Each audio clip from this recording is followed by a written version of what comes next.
الحمد لله نحمده ونستعينه ونؤمن به ونتوكل عليه ونعوذ بالله من شرور أنفسنا ومن سيئات أعمالنا من يهده الله فلا مضل له ومن يضلله فلا هادي له وأشهد أن لا إله إلا الله وحده لا شريك له وأشهد أن محمدا عبده ورسوله اللهم صل على محمد وعلى آل محمد كما صليت على إبراهيم وعلى آل إبراهيم اللهم بارك على محمد وعلى آل محمد كما باركت على إبراهيم وعلى آل إبراهيم إنك حميد مجيد أما بعد فإن خير الحديث كتاب الله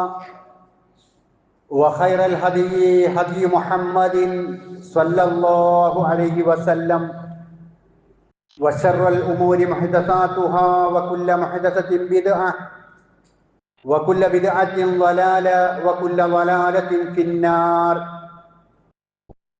يا أيها الذين آمنوا اتقوا الله حق تقاته ولا تموتن إلا وأنتم مسلمون أيها الإخوان والأخوات أوصيكم عباد الله ونفسي أولا بتقوى الله أعوذ بالله من الشيطان الرجيم بسم الله الرحمن الرحيم كنتم خير أمة أخرجت للناس تأمرون بالمعروف وتنهون عن المنكر وتؤمنون بالله ولو آمن أهل الكتاب لكان خيرا لهم منهم المؤمنون وأكثرهم الفاسقون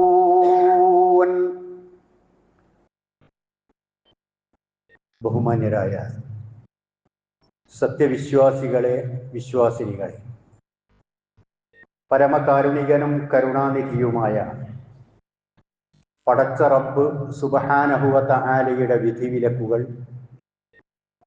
ജീവിതത്തിലുടനീളം സൂക്ഷിച്ച് ശ്രദ്ധിച്ച് ജീവിക്കണമെന്ന് ആദ്യമായി എന്നോടും ശേഷം നിങ്ങളോടും ഉപദേശിക്കുകയാണ്, വസിയ്യത്ത് ചെയ്യുകയാണ്. അങ്ങനെ തഖ്വാ ബോധത്തോടു കൂടി ജീവിക്കുന്ന ആളുകളുടെ കൂട്ടത്തിൽ അല്ലാഹു സുബ്ഹാനഹു വ തആല നമ്മെ ഏവരെയും ഉൾപ്പെടുത്തി അനുഗ്രഹിക്കുമാറാകട്ടെ. നാടും നഗരവും തെരഞ്ഞെടുപ്പിൻ്റെ ചൂടിലാണ് ഇപ്പോൾ. എങ്ങും ശബ്ദമുഖരിതമായ ഒരു അന്തരീക്ഷമാണ് നമുക്ക് കാണുവാൻ സാധിക്കുന്നത്. ആളുകളെല്ലാവരും അതിൻ്റെ തിരക്കിലുമാണ്.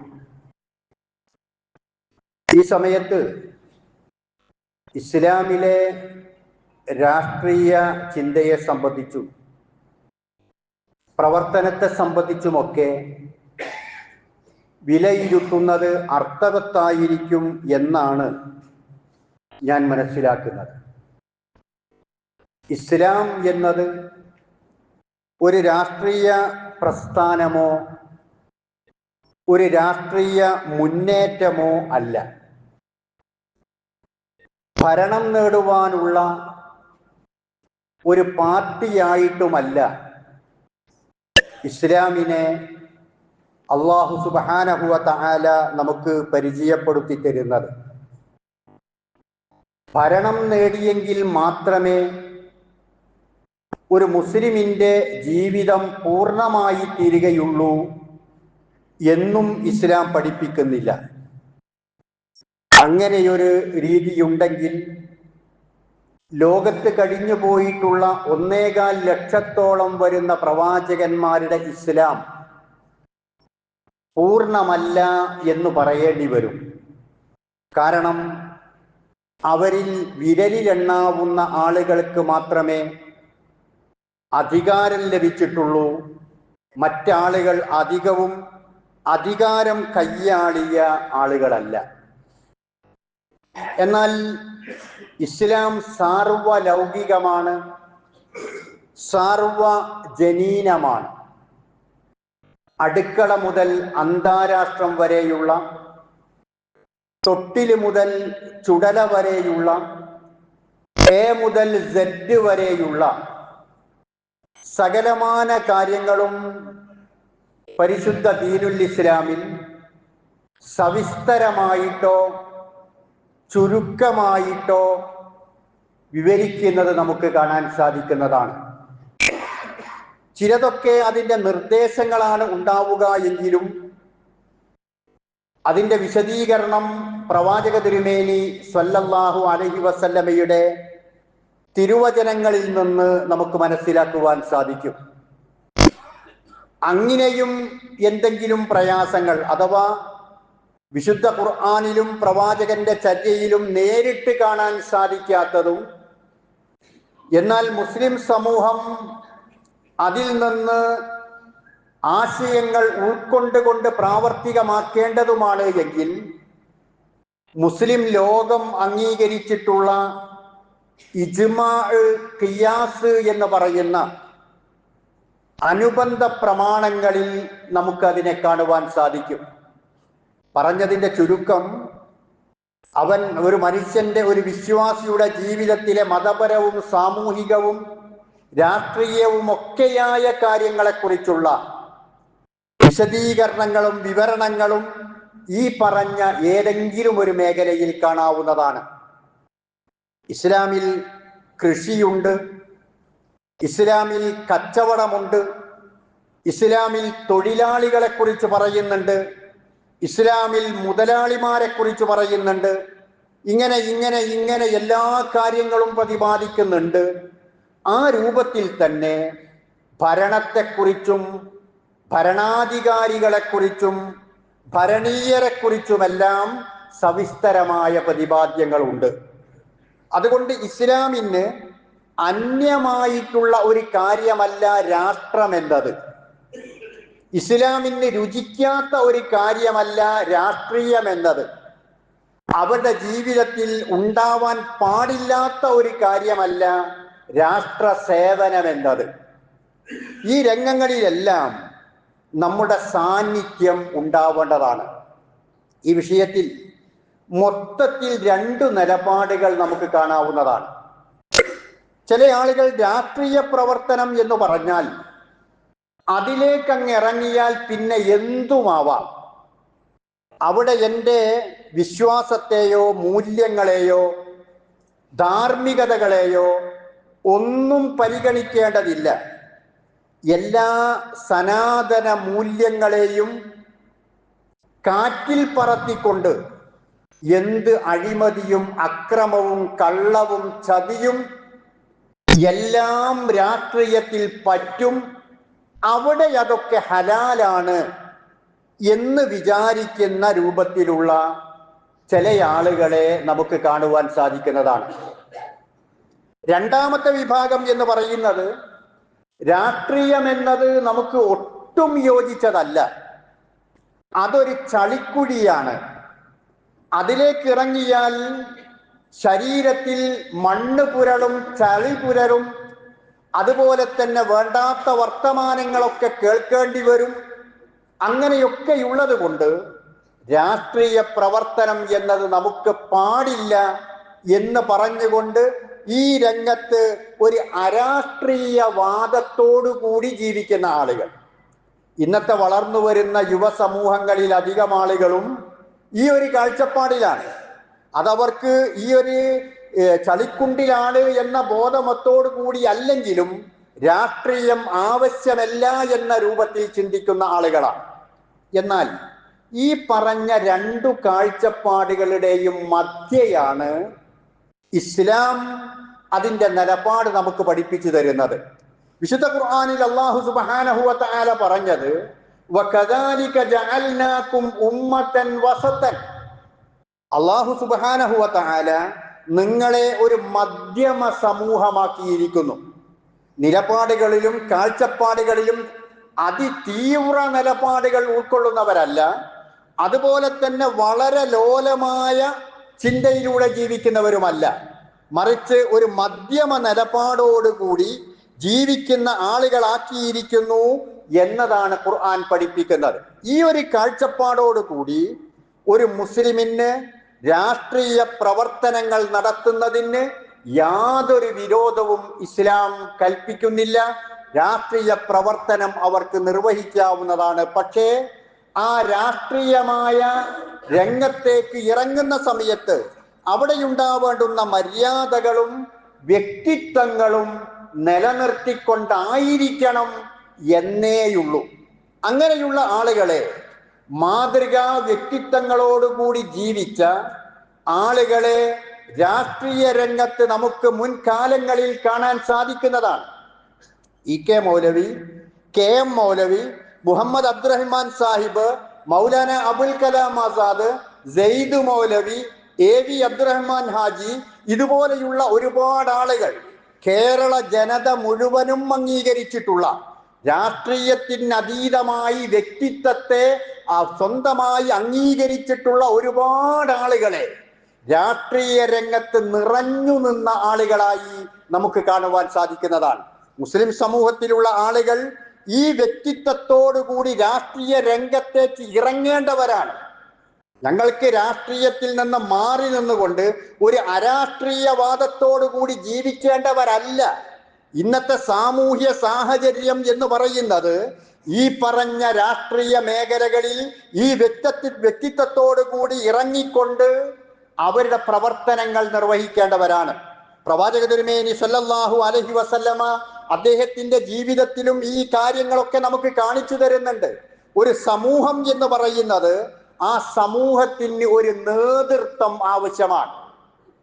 ഒരു സമൂഹത്തിന് ഒരു നേതൃത്വം ആവശ്യമാണ്. അതൊരു സംഘടനയാകട്ടെ, അവിടെ നിന്ന് അങ്ങോട്ട് ഒരു സമൂഹമായി മാറട്ടെ, അവിടെയൊക്കെ ഒരു നേതൃത്വം ആവശ്യമാണ്. ആ നേതൃത്വം ഉണ്ടാകുന്ന സമയത്ത് അവിടെ അനുയായികൾ ഉണ്ടാകും.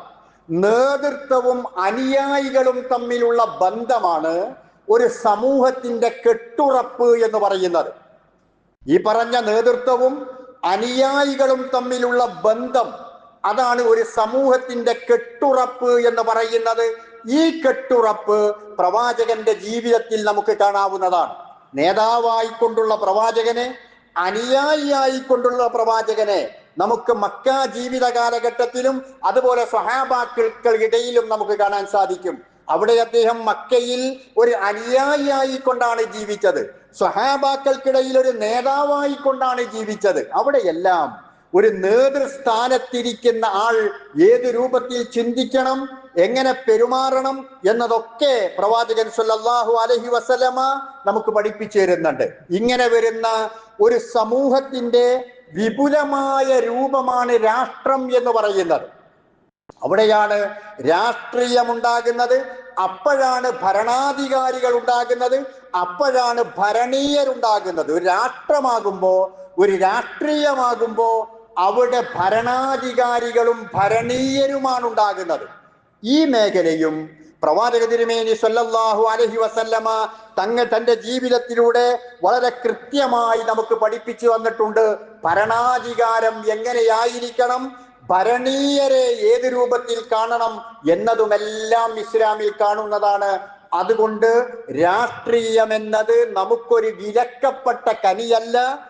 ഇന്നത്തെ സാമൂഹ്യ സാഹചര്യം പരിഗണിച്ചുകൊണ്ട് രാഷ്ട്രീയ രംഗത്തേക്ക് തങ്ങളുടെ വ്യക്തിത്വം കാത്തു സൂക്ഷിച്ചുകൊണ്ട് സദാചാര മൂല്യങ്ങൾക്ക് വില കൽപ്പിച്ചുകൊണ്ട് രംഗത്തിറങ്ങേണ്ടുന്ന സമയമാണ് എന്നതാണ് ഞാൻ ഈ പറഞ്ഞതിന്റെ താല്പര്യം. അതുകൊണ്ട് അത്തരത്തിലുള്ള ഒരു രാഷ്ട്രീയ പ്രവർത്തനം നമുക്ക് ആകാവുന്നതാണ്. ഈ ഇലക്ഷനോ അതുപോലെ തെരഞ്ഞെടുപ്പുകളോ രാഷ്ട്രീയത്തിലേക്ക് ഇറങ്ങുകയോ ചെയ്യുന്ന ഒരു സാഹചര്യം, അത് കഴിയുന്ന അവസ്ഥയിൽ നമ്മുടെ എല്ലാ നന്മകളും നശിച്ചു പോകുന്ന ഒരു അവസ്ഥയുണ്ടാവരുത്. രാഷ്ട്രീയത്തിലേക്ക് ഇറങ്ങുന്നു, അല്ലെങ്കിൽ രാഷ്ട്രീയ പ്രവർത്തനം നടത്തുന്നു. അങ്ങനെയൊരു പ്രവർത്തനം നടത്തുമ്പോൾ നമ്മുടെ നന്മകൾ മുഴുവനും നശിച്ചു പോകുന്ന ഒരു അവസ്ഥയുണ്ടാവരുത്. നമുക്കെല്ലാവർക്കും അറിയാം, നമ്മുടെ നന്മകൾ നശിച്ചു പോകുന്ന ചില ദ്വാരങ്ങളുണ്ട്. ആ ദ്വാരങ്ങളിലൂടെ നാം ചെയ്ത നമസ്കാരം, നന്മകൾ, പുണ്യങ്ങൾ, സ്വതക്കകൾ എല്ലാം നശിച്ചു പോകും. ഗീബത്ത്, നമീമത്ത്, ആളുകളെ കുറിച്ച് ഇല്ലാത്ത കാര്യങ്ങൾ പറഞ്ഞു പ്രചരിപ്പിക്കുക, ഇങ്ങനെയൊക്കെയുള്ള മേഖലകളിലൂടെ നമ്മുടെ സൽപ്രവർത്തനങ്ങൾ നശിച്ചു പോകുന്ന ഒരു അവസ്ഥയുണ്ടാവരുത്. അതുപോലെ തന്നെ പരലോക ചിന്ത വെടിഞ്ഞുകൊണ്ടുള്ള ഒരു രാഷ്ട്രീയ പ്രവർത്തനം എന്ന് മാത്രമല്ല, ജീവിതത്തിലെ ഒരു രംഗവും ഒരു മുസ്ലിമായ പുരുഷനോ സ്ത്രീക്കോ ഇല്ല. പരലോക ചിന്തയെ മാറ്റി നിർത്തിക്കൊണ്ടുള്ള ഏതൊരു രംഗവും സാമൂഹ്യ രംഗത്ത് ഒന്നും തന്നെ ഒരു മുസ്ലിമിനെ സംബന്ധിച്ചിടത്തോളം അവന്റെ ജീവിതത്തിൽ ഉണ്ടാവില്ല. അതുകൊണ്ട് തന്നെ അങ്ങനെയുള്ള ഈ രാഷ്ട്രീയ പ്രവർത്തനങ്ങൾ ഒരു വിശ്വാസിക്ക് ആകാവുന്നതാണ്. ആരോപണങ്ങൾക്കും പ്രത്യാരോപണങ്ങൾക്കും അപ്പുറം ജനാധിപത്യത്തെയും മതേതരത്വത്തെയും പുരോഗതിയെയും വികസനത്തെയുമെല്ലാം ചർച്ച ചെയ്യുന്നതാകണം ഈ പറയുന്ന രാഷ്ട്രീയ പ്രവർത്തനം എന്ന് പറയുന്നത്. നമ്മൾ കാണുന്ന ഇന്നത്തെ രാഷ്ട്രീയ വേദികളിൽ നിന്നോ അങ്ങനെയുള്ള ആളുകളിൽ നിന്നോ നാം കണ്ടുകൊണ്ടിരിക്കുന്ന ആരോപണങ്ങൾ, പ്രത്യാരോപണങ്ങൾ, അതിനപ്പുറം രാഷ്ട്രീയം ചർച്ച ചെയ്യപ്പെടുമ്പോൾ അവിടെ നമ്മുടെ രാജ്യത്തിന്റെ കെട്ടുറപ്പ് എന്ന് പറയുന്നത് മതേതരത്വമാണ്, ജനാധിപത്യമാണ്, മതസൗഹാർദ്ദമാണ്, ഇവിടെയുള്ള മൂല്യങ്ങളാണ്, ഇവിടെ ഉണ്ടാവേണ്ട വികസനങ്ങളാണ്, ഇവിടെ നടത്തേണ്ട പുരോഗമന പ്രവർത്തനങ്ങളാണ്. അങ്ങനെയൊക്കെയാണ് രാഷ്ട്രീയ രംഗത്ത് ചർച്ചയുണ്ടാവേണ്ടത്. ഇന്ന് ഇതാണോ നടക്കുന്നത് എന്നത് നാം ആലോചിക്കേണ്ടുന്ന വിഷയമാണ്. പ്രവാചകൻ സല്ലല്ലാഹു അലൈഹി വസല്ലം ഒരു തിരുവചനത്തിലൂടെ പറഞ്ഞു, ലാ തദ്ഖുൽ ബി ബൽദത്തിൻ ലൈസ ഫീഹാ സുൽത്താൻ. നിങ്ങൾ ഒരു നാട്ടിലൂടെ പ്രവേശിക്കുന്ന സമയത്ത് അവിടെ ഒരു സുൽത്താൻ ഇല്ലാത്ത, ഒരു ഭരണമില്ലാത്ത, ഒരു ഭരണാധികാരമില്ലാത്ത ഒരു രാജ്യത്ത് നിങ്ങൾ പ്രവേശിക്കാനേ പാടില്ല. പ്രവാചകൻ പറഞ്ഞതാണ്. കാരണം അവിടെ നിറച്ചും അരാജകത്വമായിരിക്കും. അവിടെ സമൂഹത്തിന്റെ ഒരു കെട്ടുറപ്പുണ്ടാവില്ല. ശക്തമായ ഒരു ഭരണമില്ല എങ്കിൽ അതിന്റെ പേരിലുള്ള പ്രയാസങ്ങൾ ആ നാട്ടിലുണ്ടാകും. അതുകൊണ്ട് നിങ്ങൾ അങ്ങനെയുള്ള ഭരണമില്ലാത്ത ഒരു നാട്ടിലേക്ക് നിങ്ങൾ പ്രവേശിക്കാൻ തന്നെ പാടില്ല എന്ന് പ്രവാചകൻ ഒരു തിരുവചനത്തിലൂടെ പഠിപ്പിച്ചിട്ടുണ്ട്. അതുപോലെ മറ്റൊരു തിരുവചനം, ഇന്നമസ്സുൽത്താനു ളില്ലുല്ലാഹ്. ഈ അധികാരം, അധികാരികൾ അതൊക്കെ അള്ളാഹുവിന്റെ ഒരു നിഴലിൽപ്പെട്ടതാണ്. അള്ളാഹു സുബ്ഹാനഹു വ തആല നിർവഹിക്കുന്ന കാര്യങ്ങളെ അവനെ പ്രതിനിധാനം ചെയ്തുകൊണ്ട് ഭൂമിയിൽ നടപ്പിലാക്കുന്ന സാമൂഹ്യ സാഹചര്യമാണ് ഭരണമെന്ന് പറയുന്നത്. അതുകൊണ്ട് അങ്ങനെയൊരു ചിന്തയോട് കൂടിയിട്ടാണ് നിങ്ങൾ ഭരണാധികാരത്തെ സമീപിക്കേണ്ടത്. അഹ്നഫ് ഇബ്നു ഖൈസ് റഹിമഹുല്ലാഹ് അദ്ദേഹം പറഞ്ഞു, ലാ യംബഗി ലിആഖിലിൻ അൻ യൻസില ബിബലദിൻ ലൈസ ഫീഹാ ഖംസതു ഖിസാൽ. 5 കാര്യങ്ങളില്ലാത്ത ഒരു നാട്ടിലേക്ക് ബുദ്ധിയുള്ള ആളുകൾ ആരും പ്രവേശിക്കാൻ പാടില്ല. എന്നിട്ട് അദ്ദേഹം പറയുന്നു, അവിടെ വേണ്ടത് ഒന്ന് ഇമാമുൻ ഖാഹിറുൻ, ശക്തനായ ഒരു ഭരണാധികാരി ഉണ്ടാകണം. ഒരു നാട്ടിൽ ശക്തനായ ഒരു ഭരണാധികാരി ഉണ്ടാകണം. അതുപോലെ ഖാലിൻ ആദിൽ, നല്ല നീതിപൂർവമായ ജുഡീഷ്യറി ഉണ്ടാകണം, കോടതികൾ ഉണ്ടാകണം. നീതിപൂർവം വിധി കൽപ്പിക്കുന്ന കോടതികൾ ഉണ്ടാകണം. സൂഖുൻ ഖായിമുൻ, എന്നും നിറഞ്ഞു നിൽക്കുന്ന, നിത്യഹരിതമായി നിൽക്കുന്ന രൂപത്തിലുള്ള വ്യാവസായിക സ്ഥാപനങ്ങൾ, കാര്യങ്ങൾ നാട്ടിലൂടെ ഉണ്ടായിക്കൊണ്ടിരിക്കണം. നെഹ്റുൻ ജാരിൻ, അതുപോലെ തന്നെ ഒഴുകിക്കൊണ്ടിരിക്കുന്ന പുഴകൾ എന്ന് പറഞ്ഞാൽ ജനങ്ങൾക്ക് ജീവിക്കുവാൻ പറ്റുന്ന ആവാസ വ്യവസ്ഥകൾ നാട്ടിലുണ്ടാകണം. ഇതൊന്നുമില്ലാത്ത ഒരു നാടിനെ സംബന്ധിച്ചിടത്തോളം അവിടെ അരാജകത്വമാണ് ഉണ്ടാവുക. ഇതൊക്കെ ഓരോ നാട്ടിലും ഉണ്ടാവേണ്ടതാണ് എന്ന് അഹ്നഫ് ഇബ്നു ഖൈസ് റഹിമഹുല്ലാഹ് പറഞ്ഞതായി നമുക്ക് മനസ്സിലാക്കുവാൻ സാധിക്കുന്നതാണ്. അപ്പോ ഈ പറഞ്ഞ കാര്യങ്ങളൊക്കെ നമ്മുടെ രാഷ്ട്രീയ പ്രവർത്തനങ്ങളിൽ, നമ്മുടെ മനസ്സുകളിൽ ഉണ്ടാവേണ്ടുന്ന ആത്മീയ ചിന്തകളുടെ ഭാഗങ്ങളാണ്. ഇനി നമ്മൾ സാമൂഹികമായി പരിശോധിച്ചാൽ ഇന്ന് എല്ലാം രാഷ്ട്രീയത്തിന്റെ രൂപത്തിലാണ് നിയമങ്ങൾ നിർമ്മിക്കുകയും അത് പാസാക്കിയെടുക്കുകയും എല്ലാം ചെയ്യുന്നത്. നമുക്കറിയാവുന്നത് പോലെ നമ്മുടെ ഇന്ത്യ രാജ്യത്ത് 12 സംസ്ഥാനങ്ങളിൽ മത നിരോധന നിയമം, മതപരിവർത്തന നിരോധന നിയമം പാസാക്കിയിട്ടുണ്ട്. ഇന്ത്യയിലെ 12 സംസ്ഥാനങ്ങളിൽ മതപരിവർത്തന നിരോധന നിയമം പാസാക്കിയിട്ടുണ്ട്. എങ്ങനെ പാസാക്കിയത്? നമ്മൾ ഈ പറഞ്ഞ രാഷ്ട്രീയത്തിന്റെ പേരിലാണ്. രാഷ്ട്രീയത്തിലൂടെ ഉണ്ടായിത്തീരുന്ന ഭരണകൂടങ്ങൾ ആ നിയമസഭകളിൽ ബില്ലുകൾ അവതരിപ്പിച്ചുകൊണ്ട് അങ്ങനെ പാസാക്കിയിട്ട് എടുത്തിട്ടുള്ള കാര്യങ്ങളാണ് 12 സംസ്ഥാനങ്ങളിൽ. അതോടുകൂടി നമ്മൾ മനസ്സിലാക്കേണ്ടുന്ന ഒരു കാര്യം, മതപരിവർത്തന നിരോധന നിയമം പാസാക്കിയിട്ടുണ്ടെങ്കിലും നമ്മുടെ ഇന്ത്യൻ ഭരണഘടന ഇവിടെയുള്ള ഓരോ മനുഷ്യനും നൽകുന്ന അവകാശമാണ് ഏതു മതം വിശ്വസിക്കണം, ഏതു മതം ആചരിക്കണം, ആ മതങ്ങൾ അവന് പ്രബോധനം ചെയ്യാം, അങ്ങനെയൊക്കെ ചെയ്യാവുന്ന ഭരണഘടനയാണ് നമുക്കുള്ളത്. ഇങ്ങനെ ഒരാൾ വിശ്വസിക്കുകയും ആചരിക്കുകയും ഒരാൾ ഇത് പ്രചരിപ്പിക്കുന്ന സമയത്ത് അത് കേട്ടുകൊണ്ട് അത് നല്ലതാണെന്ന് മനസ്സിലാക്കി താൻ നിലവിലുള്ള മതത്തിൽ നിന്ന് മറ്റേതോ ഒരു മതത്തിലേക്ക് മാറിയാൽ അതൊരു വലിയ കുറ്റമായി തീരുന്നു. അതൊരു വിരോധാഭാസമല്ലേ? ഭരണഘടന നൽകുന്ന ഈ അവകാശത്തെ അതിനെ തകിടം മറിച്ചുകൊണ്ടാണ് ഞാൻ പറഞ്ഞ 12 സംസ്ഥാനങ്ങളിൽ മതപരിവർത്തന നിരോധന നിയമം പാസാക്കിയിട്ടുള്ളത്. അപ്പോ അതുപോലെയുള്ള നിയമങ്ങൾ നാട്ടിൽ വരാതിരിക്കുവാനോ അങ്ങനെയുള്ള നിയമങ്ങൾ ഉണ്ടെങ്കിൽ അതിനെ തിരുത്തി എഴുതുവാനോ എന്തു വേണം? നമ്മൾ മതസംഘടനാ പ്രവർത്തനങ്ങൾ മാത്രം നടത്തിയാൽ പോരാ, രാഷ്ട്രീയ രംഗത്ത് സജീവമായി നമ്മൾ ഉണ്ടാവണം. എന്നിട്ട് അങ്ങനെയുള്ള നിയമനിർമ്മാണ സഭകളിലേക്ക് ജനാധിപത്യത്തെക്കുറിച്ചും മതേതരത്വത്തെക്കുറിച്ചും മതസൗഹാർദ്ദത്തെക്കുറിച്ചും അറിയാവുന്ന, അത് നടപ്പിലാക്കാൻ പറ്റുന്ന ആളുകളെ നാം തെരഞ്ഞെടുത്തയക്കേണ്ടതുണ്ട്. പൗരത്വ ഭേദഗതി നിയമം നമുക്കറിയാം, അത് പാർലമെന്റിൽ പാസാക്കിയിട്ടുള്ളതാണ്. അത് പാർലമെന്റിൽ പാസാക്കിയത് ജനങ്ങൾ തെരഞ്ഞെടുത്തിട്ടുള്ള ജനപ്രതിനിധികളിലൂടെയാണ്. അവിടെ ഭൂരിപക്ഷം ലഭിച്ചു, അങ്ങനെയാണ് പാസാക്കിയത്. അതിൽ ഒരു വിഭാഗം, ഒരു മതവിഭാഗത്തിന് മാത്രം ആ പൗരത്വം നൽകാൻ പാടില്ല. ആ വിഷയമൊക്കെ നമുക്കറിയാം, പറയുമ്പോഴേക്ക് ആളുകൾക്കറിയാം. അതെങ്ങനെയാണ് പാസാക്കിയെടുത്തത്? പാർലമെന്റിന്റെ ഭൂരിപക്ഷത്തോട് കൂടിയിട്ടാണ്. അപ്പോ നമുക്ക് ന്യായമായിട്ടുള്ള കാര്യങ്ങൾ നേടിയെടുക്കണമെങ്കിൽ എന്തു വേണം? ആ പാർലമെന്റിൽ ഇതുപോലെയുള്ള നിയമനിർമ്മാണങ്ങൾ നടത്തുവാനോ നടത്തിയിട്ടുള്ളത് തിരുത്തുവാനോ അവിടെ പ്രതിഷേധിക്കുവാനോ ഉള്ള ആളുകൾ അവിടെ എത്തിയെങ്കിൽ മാത്രമേ നമുക്ക് സുരക്ഷിതമായ രൂപത്തിൽ ന്യൂനപക്ഷങ്ങൾക്കോ മറ്റ് ജനവിഭാഗങ്ങൾക്കോ മതവിഭാഗങ്ങൾക്കോ ഇനി നാട്ടിൽ കഴിഞ്ഞുകൂടാൻ സാധിക്കുകയുള്ളൂ. അതുകൊണ്ട് ഈ ഒരു ബോധം നമ്മുടെ മനസ്സുകളിലെല്ലാം ഉണ്ടാകേണ്ടതാണ്. നമ്മുടെ ഓരോ പള്ളികളും വഖഫ് സ്ഥാപനങ്ങളുമെല്ലാം പുതിയ പോർട്ടലിൽ നമ്മൾ രജിസ്റ്റർ ചെയ്തിട്ടുണ്ട്. അതിന്റെ കേസുകൾ സുപ്രീം കോടതിയിൽ നടക്കുകയാണ്. അത് ഫ്രീസറിൽ വെച്ചതാണ്. വിചാരണ മുഴുവനും കഴിഞ്ഞിട്ടുണ്ട്, വിധി പറഞ്ഞിട്ടില്ല. എന്നാൽ അതോടുകൂടി തന്നെ ഈ പറഞ്ഞിട്ടുള്ള വഖഫ് ഭേദഗതി നിയമം സർക്കാർ പാസാക്കിയത് അത് നടപ്പിലാക്കിക്കൊണ്ടിരിക്കുകയുമാണ്. മറ്റേ കേസ് വിചാരണ കഴിഞ്ഞിട്ടുള്ളതോ വിധി പറയുന്നുമില്ല. ഇതൊക്കെ രാഷ്ട്രീയത്തിന്റെ പേരിൽ നടക്കുന്ന ഇങ്ങനെയുള്ള നൂറായിരം കാര്യങ്ങൾ. ആദ്യം അവർ ഒരു കൂട്ടരെ തേടി വന്നു, ഞാൻ ആശ്വസിച്ചു, എന്നെയല്ലല്ലോ എന്ന്. അവർ പിന്നീട് മറ്റുള്ളവരുടെ അടുക്കലെത്തി, ഞാൻ ആശ്വസിച്ചു, അവർ എന്നെയല്ലല്ലോ തേടി വന്നത് എന്ന്.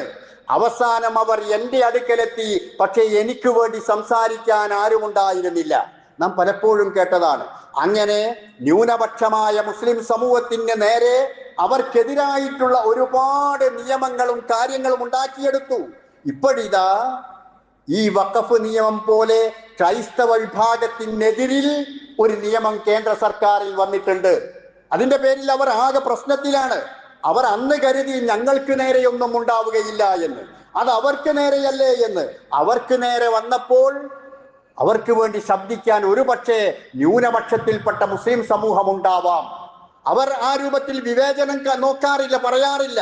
കണ്ട ന്യായങ്ങൾ അവർ പറയാറുണ്ട്. അതുകൊണ്ട് ഞാൻ പറഞ്ഞതിന്റെ താല്പര്യം, ഈ ഭാവി നമ്മോട് ആവശ്യപ്പെടുന്നത്, വർത്തമാനകാലം നമ്മോട് ആവശ്യപ്പെടുന്നത് ശക്തമായ രാഷ്ട്രീയ പ്രവർത്തനങ്ങളിൽ നമ്മൾ ഏർപ്പെടണമെന്നാണ്. ഏതെന്ന് ഞാൻ പറയേണ്ടതില്ല. ഞാൻ നേരത്തെ പറഞ്ഞു, മതസൗഹാർദ്ദമുള്ള, ജനാധിപത്യത്തെ സംരക്ഷിക്കുന്ന, മതേതര മൂല്യങ്ങളെ കാത്തു സൂക്ഷിക്കുന്ന രാഷ്ട്രീയ പ്രസ്ഥാനങ്ങൾ പലതുമുണ്ടാകാം. തങ്ങൾക്ക് തോന്നുന്ന അവരാണ് ഈ രാജ്യത്തിന് നല്ലത്, ഇവിടെ ജനങ്ങളെ ഒന്നായി കാണാൻ, മതത്തിന്റെ വിവേചനങ്ങളില്ലാതെ ഒന്നായി കാണാൻ ഇന്ന ഇന്ന ആളുകളാണ് നല്ലത്, ഇന്ന ഇന്ന മുന്നണികളാണ് നല്ലത് എന്ന് നമുക്ക് തോന്നുന്ന അത്തരത്തിലുള്ള കക്ഷികളോടൊപ്പം നമുക്ക് നിൽക്കാം. അതുകൊണ്ട് നാം രാഷ്ട്രീയത്തിന്റെ വിഷയത്തിൽ നിഷ്പക്ഷരല്ല. മുസ്ലിം സമൂഹം രാഷ്ട്രീയ വിഷയത്തിൽ നിഷ്പക്ഷരല്ല, പക്ഷമുള്ളവരാണ്. എന്താണ് അവരുടെ പക്ഷം? ജനാധിപത്യമാണ്, മതേതരത്വമാണ്, മതസൗഹാർദ്ദമാണ്, നീതി നിലനിൽക്കലാണ്, ഈ നാട്ടിൽ എല്ലാവർക്കും മനുഷ്യരായി ജീവിക്കണം എന്നതാണ്. അതുകൊണ്ട് അത്തരത്തിലുള്ള ഒരു കാഴ്ചപ്പാടുകളിലൂടെ മുന്നോട്ട് പോകാൻ നമ്മളൊക്കെ ബോധമുള്ളവരാവുക. ഈ ഒരു ചിന്താഗതി ഇല്ലാത്ത നമ്മുടെ ഉത്തരേന്ത്യൻ സംസ്ഥാനങ്ങളെ കുറിച്ച് നമുക്കറിയാം. അവർ എണ്ണത്തിൽ ഒരുപാടുണ്ട് മുസ്ലിങ്ങൾ. പക്ഷേ അവർക്ക് നേരെ എന്നും പരീക്ഷണങ്ങളാണ്, ജീവിക്കാൻ അവർക്ക് കഴിയുന്നില്ല. എന്തുകൊണ്ടാണ്? ഇങ്ങനെയുള്ള സംഘടിത സ്വഭാവങ്ങളോ ഇതുപോലെയുള്ള ഓർമ്മപ്പെടുത്തലുകളോ ഇല്ല എന്നതിന്റെ ദുരന്തമാണ് ഉത്തരേന്ത്യൻ സംസ്ഥാനങ്ങളിൽ പലപ്പോഴും അനുഭവിക്കുന്നത്. അതുകൊണ്ട് വർത്തമാന കാലത്തെ അതിന്റെ ചുമരെഴുത്തുകൾ നോക്കി വായിച്ചെടുക്കുവാനും ഭാവിയെ രൂപപ്പെടുത്തുവാനും മുസ്ലിങ്ങളായ ഓരോ സഹോദരനും സഹോദരിയും അതിൽ ഭാഗവാക്കാകേണ്ടതുണ്ട്. കാര്യങ്ങളെക്കുറിച്ച് ഇസ്ലാമിന്റെ ഇസ്സത്തിനെ മുന്നിൽ കണ്ടുകൊണ്ട് ആലോചിക്കുക, പ്രവർത്തിക്കുക. അല്ലാഹു സുബ്ഹാനഹു വ തആല നമുക്കതിന് തൗഫീഖ് നൽകുമാറാവട്ടെ.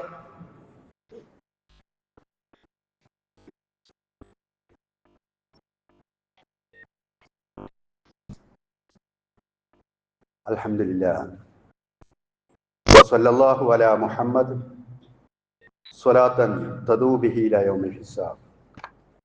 അയ്യുഹൽ ഇഖ്വാൻ വൽ അഖവാത്ത് ഉസീകും ഇബാദുല്ലാഹി വ നഫ്സി സാനിയം ബിത്തഖ്വല്ലാഹ്. സഹോദരന്മാരെ, സഹോദരികളെ, അള്ളാഹുവിൻ്റെ വിധിവിലക്കുകൾ അനുസരിച്ചുകൊണ്ട് ജീവിക്കണമെന്ന് ഒരിക്കൽ കൂടി എന്നോടെന്ന പോലെ നിങ്ങളെയും ഉപദേശിക്കുകയാണ്, ഉണർത്തുകയാണ്. ഞാൻ ഇതുവരെ സംസാരിച്ചതിൻ്റെ ആശയം നിങ്ങൾക്ക് മനസ്സിലായിട്ടുണ്ടാകും. അതിനെ വിപുലീകരിച്ചുകൊണ്ട് തന്നെ മനസ്സിലാക്കി. നമ്മുടെ ലക്ഷ്യം നമ്മുടെ വിശ്വാസമാണ്, ആദർശമാണ്, അതുപോലെ തന്നെ ഈ രാജ്യത്തിൻ്റെ ഐക്യമാണ് എന്ന് മനസ്സിലാക്കി ആ രംഗത്ത് നിലയുറപ്പിക്കണം എന്ന് ഒന്നുകൂടി ആവശ്യപ്പെടുന്നു. ഇപ്പോഴൊരു വെക്കേഷൻ സമയമാണ്. രക്ഷിതാക്കളും കുട്ടികളും എല്ലാവരും ഉണ്ടാകുന്ന വളരെ അർത്ഥവത്തായ രൂപത്തിൽ കാര്യബോധത്തോടു കൂടി നാം മനസ്സിലാക്കുകയും ചെലവഴിക്കുകയും ചെയ്യേണ്ടുന്ന സമയമാണ് ഈ ഒരു വെക്കേഷൻ കാലഘട്ടം എന്ന് നാം എല്ലാവരും ഓർക്കേണ്ടതുണ്ട്. ഇൻഷാ അല്ലാഹ് അതിനെക്കുറിച്ചുള്ള വിശദീകരണം അടുത്ത ആഴ്ച ഞാനാണെങ്കിൽ വിശദീകരിക്കാം. അല്ലാഹു സുബ്ഹാനഹു വ തആല അവൻ്റെ ദീനിനെക്കുറിച്ച് മനസ്സിലാക്കുവാനും ഉൾക്കൊള്ളുവാനും അതനുസരിച്ച് ജീവിക്കുവാനും നമുക്കെല്ലാവർക്കും തൗഫീഖ് നൽകി അനുഗ്രഹിക്കുമാറാവട്ടെ. ഇന്ന് ഒരു കളക്ഷൻ ഉണ്ട്, നമ്മുടെ മദ്രസയ്ക്ക് വേണ്ടിയുള്ള കളക്ഷനാണ്. ആ കളക്ഷനിൽ എല്ലാ ആളുകളും ഭാഗവാക്കാകണം എന്ന് ഓർമ്മപ്പെടുത്തുകയാണ്. അല്ലാഹുവേ, നിന്റെ ദീനിനെ സംരക്ഷിക്കുവാൻ വേണ്ടി, ആ മേഖല ശക്തിപ്പെടുത്തുവാൻ വേണ്ടി ഞങ്ങൾ ഏർപ്പെടുന്ന രാഷ്ട്രീയമടക്കമുള്ള മേഖലകളിൽ ഞങ്ങൾക്കെല്ലാവർക്കും നീ ഇസ്സത്ത് പ്രദാനം ചെയ്യണമേ തമ്പുരാനെ. അല്ലാഹുവേ, ഏതു മേഖലയിൽ ഞങ്ങൾ ഇറങ്ങിയിട്ടുണ്ട് എങ്കിലും ഈമാൻ ചോർന്നു പോകാത്ത രൂപത്തിൽ ഞങ്ങളുടെ ജീവിതത്തെ കൃത്യമായ രൂപത്തിൽ പരലോക ചിന്തയോടുകൂടി മുന്നോട്ട് കൊണ്ടുപോകാൻ കഴിയുന്ന സഹോദരി സഹോദരന്മാരുടെ കൂട്ടത്തിൽ ഞങ്ങളെ നീ ഉൾപ്പെടുത്തണമേ റഹ്മാനെ. ഞങ്ങളിൽ വന്നുപോയ എല്ലാ തെറ്റുകുറ്റങ്ങളും ഞങ്ങൾക്ക് എല്ലാവർക്കും നീ പൊറുത്ത് മാപ്പാക്കി തരണമേ തമ്പുരാനെ.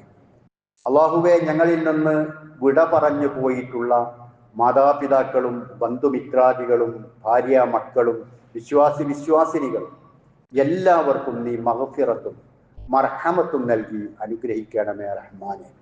അവരുടെ ബർസഖിയായ ജീവിതം അവർക്ക് സന്തോഷകരമാക്കി തീർക്കണമേ റബ്ബേ. അല്ലാഹുവേ, രോഗങ്ങൾ കൊണ്ട് പ്രയാസപ്പെടുന്ന ആളുകൾക്ക് നീ ശിഫ നൽകി അനുഗ്രഹിക്കണമേ റഹ്മാനെ. മാനസികമായി ഒരുപാട് പ്രയാസങ്ങൾ അനുഭവിക്കുന്ന ആളുകൾക്ക് അത്തരത്തിലുള്ള പ്രയാസങ്ങളെല്ലാം നീ ദൂരീകരിച്ചു കൊടുക്കണമേ റഹ്മാനെ. അള്ളാഹുവെ, ഈമാനോട് കൂടി ജീവിക്കുവാനും അങ്ങനെ തന്നെ മരണപ്പെടുവാനും നിന്റെ ജന്നാത്തുൽ ഫിർദൗസിൽ പ്രവേശിക്കുവാനുമുള്ള ഭാഗ്യം ഞങ്ങൾക്കെല്ലാവർക്കും നൽകി നീ അനുഗ്രഹിക്കണമേ തമ്പുരാനെ. اللهم اغفر للمؤمنين والمؤمنات المسلمين والمسلمات الأحياء منهم والأموات إنك مجيب الدعوات يا قاضي الحاجات. ربنا هب لنا من أزواجنا وذرياتنا قرة أعين واجعلنا للمتقين إماما. ربنا آتنا في الدنيا حسنة وفي الآخرة حسنة وقنا عذاب النار.